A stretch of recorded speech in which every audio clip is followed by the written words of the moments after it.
I'm going to be answering the question, should I be able to feel my menstrual cup? The simple answer to this question is no, you should not be able to feel your cup, but there are some scenarios that may cause you to feel your cup. So I'll go over those and talk about how to prevent that so that you can have your most comfortable experience with your cup.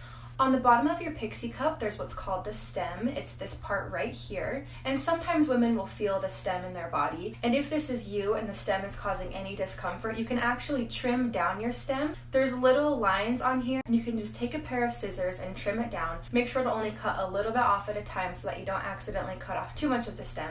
And then once you trim a little bit off, you can simply file the edges down with a nail file, and that seems to help a lot if you're feeling the stem. It's really important that you find the right Pixie Cup size to fit your body, because you might feel your menstrual cup inside of you if it's the wrong size, mostly if it's too big. If it's too big, there might be some pressure going on. So make sure if this is happening to you to switch it out and get a smaller size that fits your body more comfortably. There is a possibility that you might feel some pressure from your Pixie Cup on your cervix. This just might mean that you've inserted your cup a little bit too high, and so it's forming a suction right up against your cervix, and that could be causing a little bit of discomfort. In case, just simply remove your cup and reinsert it a little lower, and you'll find that it completely eases that discomfort. Just to recap, you really shouldn't be able to feel your Pixie Cup inside you. One of the whole points of a menstrual cup is to make our periods more comfortable and seamless. So if you feel your cup inside you and it's causing any discomfort, it might just mean that you need to learn your body a little bit better and practice your insertion technique. But if you keep practicing,